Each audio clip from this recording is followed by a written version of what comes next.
I will be the person that gets us back on track. I will take you off the track. Okay, you're right back. Good, because like once I'm off the track, I'm like whatever. Like yeah. Connor, you got it. Connor, look me. I got you. Always. This is our movie. I say, okay, guys, do it, please. I got you. After this, I'm corn. Are you a brewhead? I'm a brewhead. Are you a brewhead? I'm a brewhead. Y'all are brewheads? Yeah, we brewheads. So pour a glass of craft beer, we can do this. Yeah. What's good, y'all? This is C Certified Brewhead. Welcome to episode 63 of Beer Now the Shhh podcast. Mate, we're not in San Diego anymore. We're here in Los Angeles, California at Indie Brew Co. What? We have Connor. You're the head brewer?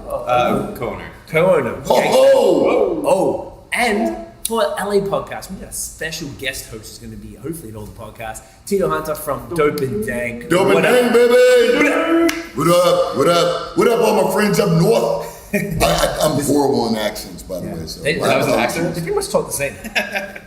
That's racist. It was, wasn't it? Racist. I'm here for racism. This is Trump's America, you know? There's beer in this. So we're here, Indie Brew Co. What area are we in? We're in Boyle Heights, Los Angeles. It's one of like the oldest neighborhoods in Los Angeles. Okay. Yeah. Dope. Super cool. I can tell there's a lot of like culture around here and stuff. Yeah. Sick. Really cool neighborhood, really tight community. We're in the industrial zone right next to the Los Angeles River. Right. Is that what that's called? That like the thing the aqueduct. Aqueduct. Yes. Okay. Yeah. Right. Technically, it's a river. Well, technically, it's a aqua river. It's a dry river. Yeah. I just dropped the seed, you guys. Ooh. And we hate Dry River. They're across the street. Had all sorts of fights with them. Hey! I love it. Beef. Hey, Naga. But by the way, you guys. Cheers. We gotta take Cheers, gentlemen. Cheers, guys. Thank you for hanging out today. Thanks for coming. Hey, the pleasure is mine. Indy by far is one of my favorite breweries. Yes. I mean, you're talking about some kids that just literally are scrappers. I mean, you watch them go from one fermenter to two fermenters to three fermenters, and they put everything that they make right back into the brewery and into this wonderful product that we have here. Yeah. So, huge fan, but thank you. Yeah, I'll let you talk about yourself. I'm blushing right now. Yeah, you should be. Yeah. So what are we drinking right now? I know. What you guys got the same thing? So we've got you and I both have found that juicy double. This is this beer that we just released on Tuesday. Yeah, 2 days so ago. 2 2 days ago, but when you see this, it'll be like 6 weeks ago. So we'll be on to our next one. Yeah, but it's very nice. It's a New England double IPA. Oh, juicy. It's so juicy. It's like Haze Craze hashtag. You see what they did there? Found that juicy double. You see what they did? Hip hop. Yeah. About it. Well, it was style. This is the second beer in this juicy double series. The first one was Find That Juicy Double. And then we used a different hop profile for this beer. Right, same malt bill. And same malt bill, but different hops. That's sick. Yeah. This is fantastic. Thank you. And then Teo's got the IPA Del Rey. That's our flagship West Coast IPA. Nice. Citra Equinox, like tangerine, nectarine, juicy fruit notes. It's hop forward, but it's still got like this really nice depth to it. It's finishes really dry, so you don't get that stickiness in your mouth that a lot of West Coast can leave. Well, here's one of the things that I love about the Del Rey is I could go to my bottle shop and find Del Rey pretty much any time. Mm-hmm. Yeah, and I think that's dope. The fact is that they're putting out cans that everybody's now starting to understand is probably one of the best beers in the country, but you can also find it in the store. Yeah, so we do that intentionally. We think beer should be for everybody, and we're not really into the like exclusivity of can releases or anything like that. So even with our special release IPAs, Del Rey is always available. It's Whole Foods, Total Wine, Bevmo, wherever. And then our you're like the Bernie Sanders of beer, is what you're saying? Just beer for everyone? Beer for the people, yeah. Well, that's Eagle Rock's thing, so I can't say that. That's their tagline. What up, homies? Yeah, what's up, Eagle Rock? What up, fam? Love you guys. Sorry I stole your line real quick. But then, so our special release IPAs, we try to like announce at times that are kind of off so that people don't necessarily see it, so that, sure, we're going to sell it in like a few days, but we're not 3 hours and out, and you're shit out of luck. You can't get access to it. So we want people to have access to it. We also do super limited distro on it so that our homie accounts can get a shot at it as well. So I mean, the artwork was done by a local artist, right? The artwork out here, he was a East LA dude that we found. So Word. yeah, that's dope. So Look at That's that. sick. See, Yeah. community Beer and brewery, right? And like most of our food vendors, the dogs are gonna make their way over eventually. But The brewery dogs, the yeah. brewery pets. but even like a lot of our vendors, they're all local. Boyle Heights, East LA. A lot of startups, people that are just trying to get going for the very first time. We really want to support them as much as we can as well. It's amazing, man. I just actually noticed you got the independent craft brewery. Yeah, thing, man. yeah. So what was the decision? Like, was that like you just do it, or how does that? Because for all the Canadians, I guess, like Yeah. you've seen it, and like it's like a bit of a debate whether there's some value in that or not. Like, Right. How do you guys feel about that? Like this? Yeah, I think there's a ton of value in it. There's a big fight right now. Well, it's always been a fight between big beer and craft beer. Well, what? But it's way more vocal now. The craft brewers have we've kind of Fighting back, eh? pulled up our pants a little bit and like, all right. Look at this logo. Yeah. So for us, it was kind of a no-brainer. This one, we'll have it on the next We'll have it? run. Okay. We had to change the artwork and whatever, but yeah. So for us, it was a no-brainer. We're independent beer. We're indie brewing company. You know, we've kind of set ourselves up to always be independent, which is great. Yeah, we don't have a choice. Yeah. An indie brewing company sales. It's like, Yeah, it's like, whoa, no, yeah, like everybody's head explodes, like, Take $1 billion. yeah, that's like Whatever a Rick and Morty matches. episode. yeah, yeah. So to us, it was really important. It helps distinguish real craft beer from corporate crafty beer. So Faux craft. I like Yeah. that. Corporate Yeah. crafty beer. Corporate That's almost crafty a beer. it's a tongue twister. corporate crafty. Corporate. Yeah, I can't even say it twice at once. Yeah, Craft beer. yeah, it's like on the ones and twos over here. Need a DJ now, actually. Yeah. There it is. Yeah. Start bringing one in. What up, C4 in the building, baby? What? Okay, so it was an active choice. It wasn't like you remember and they just go, here you go. Like, Yeah, 'cause yeah. You have to meet some criteria and stuff. Right, yeah, you have to be independent. You have to meet the Brewers Association's definition of independent, which I think is 75% owned by the brewery. Whatever, we meet it like Yeah, the we're 25 100% owned. 25%. Yeah, we're 100% independent. Yeah. So yeah, it made sense. The reason it's on our special release is because we had to redesign the cans. These are brand new can labels, so we were Right, able to do it. And then with the Del Rey, we have it taken care of now, but it's like Gonna new get time and get stuff. Right? Yeah. So So we're constantly we like that too. Like every time you come into our tap room, you may find something new. You know, like something that's probably changed. It's a constant evolution as we try to dial it in as we can, and then make it more intimate and make it more a part of the brewery, so that when you walk in, you know you're in a brewery and you can feel like you're really a part of the brewery. Dude, they had an old school Nintendo. We still have it. Yeah. They have like Nintendo 1. We got Nintendo, Super Nintendo. We got Sega. What? You know. get What? drunk, play video games. Yeah. What do you need? Yeah, in Yeah, your living yeah, room when you at seriously. Indy. Yeah. You at shuffleboard, board games, cornhole. Corn what? Cornhole. I love that. I love corn. Yeah, you just put it right in the hole. Just put it right in. It usually comes. Well, yeah. What are we talking about Sick now? cornhole. Coming out or is it going in? Going in, always. Okay. Always going in the cornhole. Okay, right. Always. I love the I cornhole. was going. Right around the edge. Okay, sorry. By the way, Connor's name, he has one of the coolest names in brewing. That's pretty good. Connor Forbes. Dude, if you need like Do you voiceover- know my full name? Oh shit. Oh, break in the middle name. James Connor Forbes. Fuck Ooh, yes. Yeah. I would have name, I introduced guess. him like that if we knew beforehand. We should have discussed that. I mean, it's that. Dude, you're gonna need like some copy to come across. James Connor Forbes. One man One man on a mission in a brewery to drink all of the beer ever. 10,000 years he will travel and taste all of the world's We beer. got like exploding volcanoes, and, like trekking up Helicopters. mountains. Yeah, helicopter. Yeah, drop like Just skydiving. and then rip the tent. Yeah. Sweating. Well, maybe not. Yeah, Yes. no, Throwing news. Throwing kegs at freaking like Yeah. evil freaking Yeah, grandma aliens. ninjas. Shotgunning at 8.2% hazy IPA. Freaking Canadians Yeah. freaking falling from the sky. with their hats. That's how Canadians sound when they go to war, right? Tiff, yep.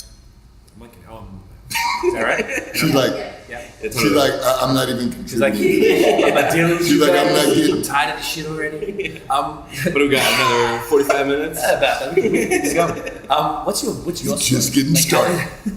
How did this? Okay.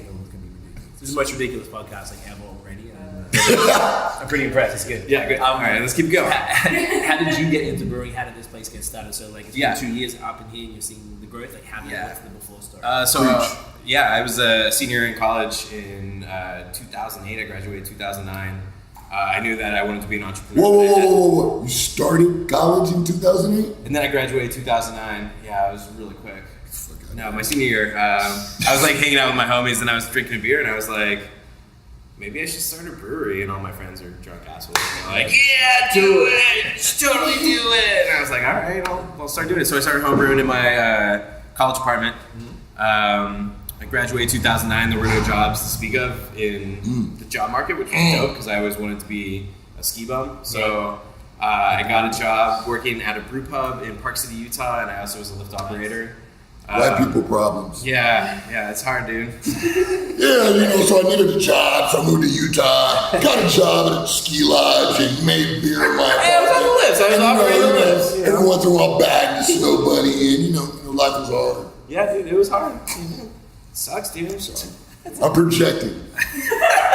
Yeah. Proceed. My bad, bro.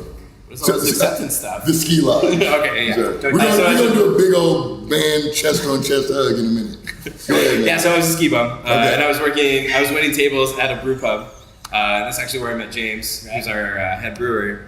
We started homebrewing together every week for 2 years, like 10-gallon batches, splitting them, different yeast, different dry hops, different adjuncts, whatever. We were just like dialing in what we like to drink. Nice. So for 2 years we did that. 2011, I moved back to LA, born and raised here, and what up, LA? Love you. So I moved back, into my mom's house for a couple years. And Fuck yeah, man. met Kevin, who's one of my partners. Power to the mamas. Morgan. Kevin was a finance lawyer. Morgan was a marketing dude. I was working in geology when I came back home, and we all were like, we all had the same passion. We were all homebrewers, so we started writing the business plan. James, meanwhile, went to work for Uinta in Salt Lake City. Yeah, so he was brewing on a 100-barrel system. So big. He was. What's your capacity in it? We're a 10-barrel system, 90 barrels of fermentation. So it's small, But you guys crank, dude. Yeah, our tanks are always full. Hopefully, we'll do about 1,500 barrels this year. So it's very small. A lot of room to grow.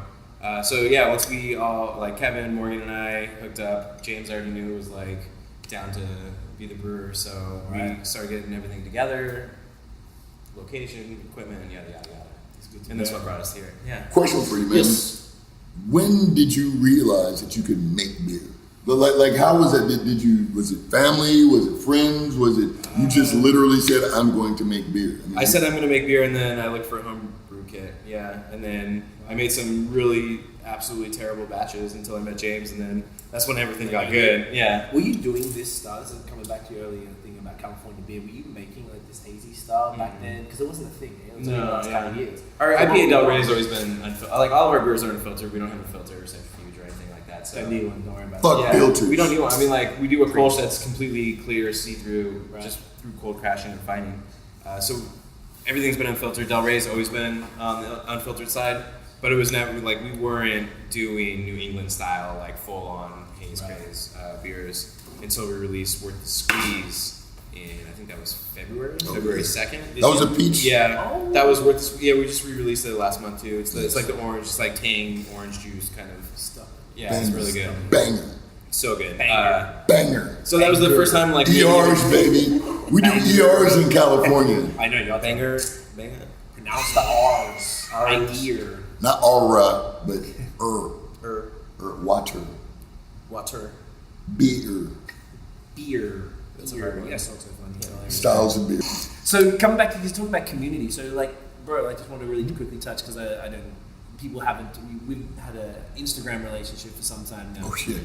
And we've talked about you many times on different videos and stuff like that, but this is our first time actually connecting. So Yes. what you do is very much community based. You're primarily an events company that's about to expand and stuff. So can you speak to what you do and then how that works in with we know we're here because of your connect. You actually posted a Instagram story of you doing a hip hop hip hop karaoke or something? Or Actually, you recorded that too. Yeah. That was awesome. You were. Yeah. So I was like, hey, that's my dude. Like, Yeah. I'm going to be in LA. Do you want to link up? And you were like, hell yeah. Yeah. Like, you were the first one we teed up, but it was through that. Yeah. So I felt like that connection was Yeah. super cool, and that you guys, on top of that, you've got hip hop inspired artwork and titles of beers, which Yeah. you don't really see in Canada. So can you guys sort of speak to like the community side, how hip hop is involved? I know it's sort of a large question. Yeah. Hip hop's involved in how like you guys connected and all of that. Like it's fascinating. Well, Dope and Dank is a bridge for diversity, dope culture, and craft beer. Trust me, having said this so many times, Yes. I had to figure out with more, more concise. Give me the way of elevator saying it. pitch. Yes. Yeah, that 30 seconds.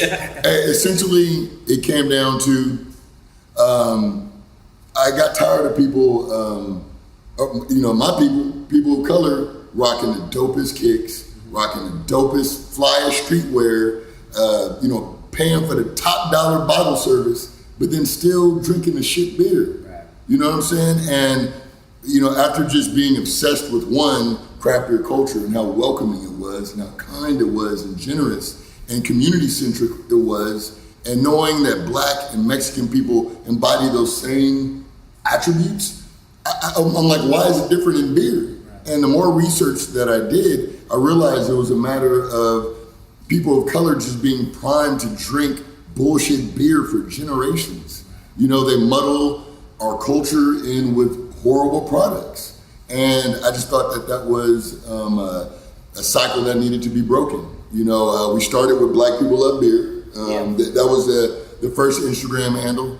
And I created that handle because I wanted it to be polarizing. When I walked in the room with this shirt on, I wanted people to go like, oh shit, that's a crazy ass shirt. But then when you look around, you realize what's even crazier is you're in the Black community and there are no Black people in your brewery, or no brown people in general in your brewery. So I think one of the things that we did is we inspired people to actually start having that conversation of why are there no brown people in a brewery that's in a neighborhood of brown people.